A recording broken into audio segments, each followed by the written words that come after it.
اللہ اکبر، اللہ اکبر، اللہ اکبر، لا الہ الا اللہ، اللہ اکبر، اللہ اکبر، وللہ الحمد۔ تکبیرات کہیے کہ یہ تکبیرات کا وقت ہے۔ جب پتہ چل جائے کہ شوال کا چاند نظر آ گیا ہے یا پھر لوگوں نے 30 روزے مکمل کر لیے ہوں تو تکبیرات شروع کر دیں، حتیٰ کہ عید نماز شروع ہو، عید نماز تک یہ تکبیرات کہنی ہے۔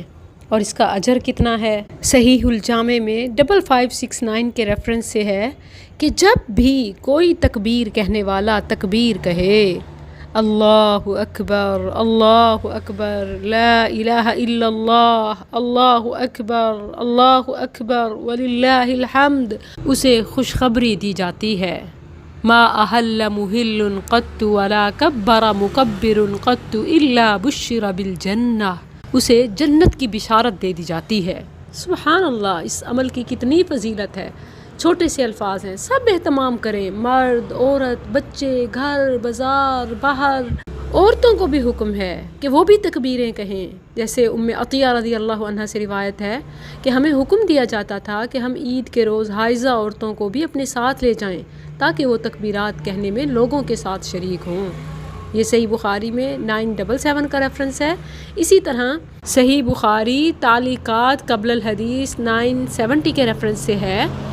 ام المؤمنین میمونہ رضی اللہ عنہا 10ویں تاریخ یعنی عید الاضحیٰ کے دنوں میں تکبیرات کہتی تھیں، اور خواتین ابان بن عثمان رحمۃ اللہ علیہ اور عمر بن عبدالعزیز رحمۃ اللہ علیہ کے پیچھے مسجد میں مردوں کے ساتھ تکبیریں کہا کرتی تھیں۔ ہاں، کچھ لوگ سوشل میڈیا پر عورت کی آواز کی چیخیں مچائیں گے، تو سنیے کہ یہ ایک میڈیم ہے جس کے ذریعے سے اپنی بہنوں کو ایک ریمائنڈر دینا ہے۔ امہات صحابیات رضوان اللہ علیہن میں یہ مثالیں موجود ہیں، اور اللہ کا حکم عام ہے۔ سورۃ البقرہ 185، وَلِتُكْمِلُوا الْعِدَّةَ وَلِتُكَبِّرُوا اللَّهَ عَلَى مَا هَدَاكُمْ، تاکہ تم گنتی پوری کرو۔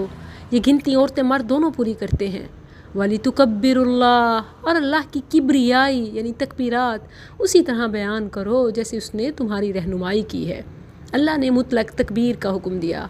سلف صالحین میں کم و بیش کمی زیادتی کے ساتھ تھوڑے کم یا تھوڑے زیادہ الفاظ منقول ہیں، تو آپ اس طرح تکبیرات کہیں، مختصر یا مفصل، مگر تکبیرات ضرور کہیں۔ اور ہم عید کا چاند نظر آتے ہی مبارکبادی کے پیغامات، سٹیٹس، میسیجز شروع کر دیتے ہیں۔ کیا ہی بہتر ہو کہ مبارکباد اور عید کا اعلان آپ تکبیرات سے دیں۔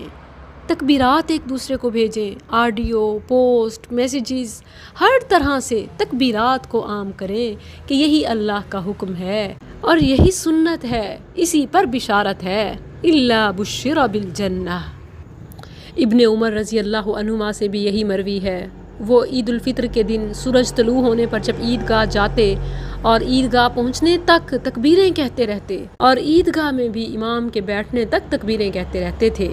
جب امام بیٹھ جاتا تو تکبیریں چھوڑتے۔ اللہ اکبر، اللہ اکبر، اللہ اکبر، لا الہ الا اللہ، اللہ اکبر، اللہ اکبر، وللہ الحمد۔ اب سے صبح تک، صبح سے خصوصاً عید نماز تک کثرت سے تکبیرات کہیے، جنت کی بشارت پائیے۔